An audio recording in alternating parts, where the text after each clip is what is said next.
এক ছেলে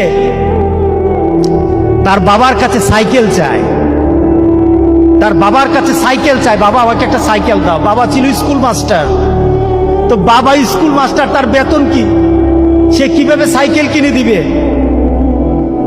কিনে দেয় না। ছেলেও নাসুর বান্দা, সাইকেল চাই কিনে দেয় না, সাইকেল চাই কিনে দেয় না।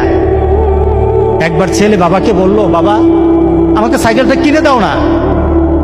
বাবা রাগ করলেন, রাগ কিয়ে বললেন, আরেকবার সাইকেল চাইবি তাহলে পিটাম, তুই আমাকে বিরক্ত করতেছিস।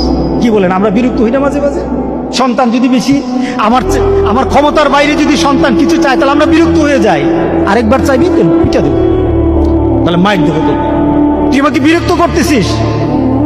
সন্তান বারবার চাওয়ার কারণে বাবা বিরক্ত হয়ে গেল।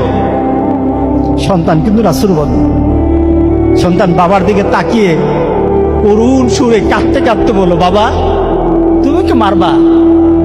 তুমি ছাড়া আমি কার কাছে চাইবো বলো? তুমি ছাড়া তো আমার আর চাওয়ার জায়গা নাই। তুমি আমার আব্বা, এছাড়া আমি কার কাছে চাইবো? যাওয়ার ক্ষমতাও যদি তোমার থাকে তোমার কাছে চাইবো, না চাইলে তিনিও তোমার কাছে চাইবো। আমি কার কাছে চাইবো বলো? তুমি আমাকে ফিরিয়ে দিবে, কিন্তু আমি ফিরিয়ে দিলে দিতে পারো, কিন্তু আমি কার কাছে চাইবো? আমার তো তুমি ছাড়া কেউই নাই। বাবার সাথে সাথে ছেলেটাকে বুকের মধ্যে আঁকড়িয়ে ধরলেন। বাবা তুই আমাকে এমন একটা কথা শুনালি, যা তোকে আগামীকাল সাইকেল কিনে দেবো। সুবহানাল্লাহ, সুবহানাল্লাহ। তার মানে কি, ছেলে তার বাবার হৃদয়ে টাচ করেছে।